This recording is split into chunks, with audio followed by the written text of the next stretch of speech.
Bonjour, vous devez vous rappeler de moi, je suis Léa, l'avatar digital d'Asteria Patrimoine. Comme vous le savez, je peux décider de changer de forme, mais je continuerai toujours à m'appeler Léa. Ma mission, aux côtés de votre conseiller en gestion de patrimoine habituel, est de vous accompagner à mieux appréhender certaines tâches que votre conseiller vous demande de réaliser. Aujourd'hui, je vais vous expliquer pourquoi votre conseiller vous demande de signer électroniquement votre intermédiation. Allez, on y va! Je vais tout vous expliquer. Au travers de cette vidéo, je vais vous expliquer dans un premier temps quels sont les documents d'intermédiation à signer et pourquoi. Dans un second temps, je vais vous aider à signer les documents en signature électronique. Enfin, je serai là pour vous accompagner si vous avez besoin d'informations complémentaires. Tout d'abord, laissez-moi vous rappeler que l'intermédiation est un préalable obligatoire à toute relation. Nos activités sont réglementées et elles sont régulées par l'Autorité des marchés financiers et par l'ACPR.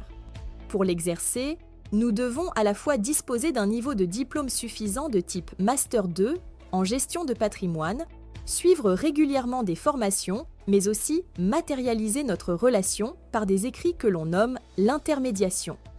Ainsi, et selon la relation envisagée, nous devrons vous faire signer un document d'entrée en relation, un document de connaissance client, un questionnaire investisseur. Il faudra aussi matérialiser la relation avec une lettre de mission selon les prestations. Enfin, nous devrons vous faire signer un rapport d'adéquation. Vos conseillers et moi-même savons que cela fait beaucoup de documents à signer. Sachez que nous ne faisons qu'appliquer la loi. La demande d'entrée en relation, appelée autrement DER, résume toutes les informations légales qu'Asteria Patrimoine et son conseiller doivent avoir communiquées à son client dès le début de la relation. Dans ce document, vous trouverez toutes les informations légales d'Asteria Patrimoine, toutes nos habilitations, tous nos statuts, toutes nos assurances, notre mode de facturation, notre mode de communication, ainsi que le traitement de vos réclamations et bien d'autres informations réglementaires. Le document de connaissance client, appelé aussi DCC, synthétise votre situation familiale, financière et patrimoniale. Il est complété par vos soins lors du premier rendez-vous et retranscrit dans ce document. Au-delà de son obligation légale, il nous permet de mieux vous accompagner dans les futures stratégies à mettre en place. Le profil investisseur, appelé aussi PI, permet de vous conseiller au mieux concernant les investissements que vous envisagez sur la base de vos connaissances financières et de vos objectifs. Le questionnaire a été complété au début de la relation avec votre conseiller ou au travers d'un formulaire.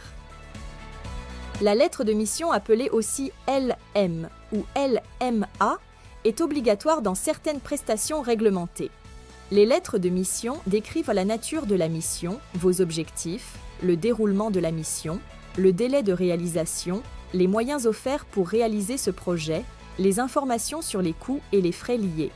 La lettre de mission est obligatoire uniquement dans certaines prestations réglementées.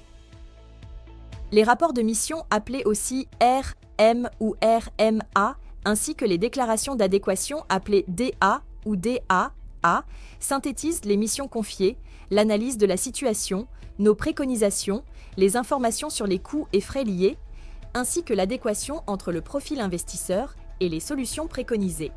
Selon la prestation, nous vous demanderons soit de signer un rapport de mission, soit une déclaration d'adéquation. Dans cette deuxième partie, je vais vous expliquer comment signer électroniquement cette intermédiation. Pour commencer, vous recevrez un premier mail vous récapitulant la liste des documents que vous serez amené à signer. Peu de temps après, vous recevrez un second mail vous amenant à signer. Vous devrez cliquer sur le lien en bleu pour passer à la signature électronique. Une fois que vous avez cliqué sur le lien, une nouvelle page de signature électronique va s'ouvrir, comme vous pouvez le voir.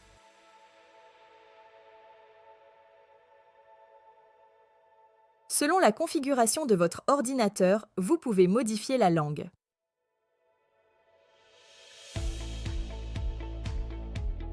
Par la suite, il vous sera demandé de signer chaque document.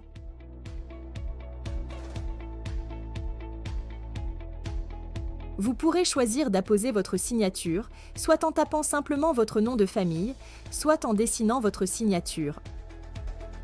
Pour signer les pages suivantes, vous pourrez appuyer sur le bouton « Cliquez ici » et puis sur le bouton « Suivant ».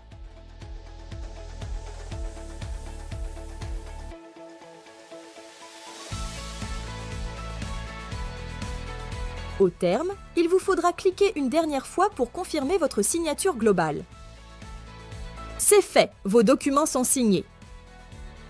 Si vous le souhaitez, vous pouvez conserver une copie des documents en les téléchargeant sur votre ordinateur. Voilà, vous connaissez tout de l'intermédiation. Quoi qu'il en soit, si vous avez des questions complémentaires ou bien si vous avez du mal à signer électroniquement, vous savez que votre conseiller vous attend sur son portable pour vous accompagner. Enfin, vous pouvez aussi appeler notre bureau au 09 83 03 33 03. Pour ma part, je vous donne rendez-vous dans une prochaine vidéo. À bientôt!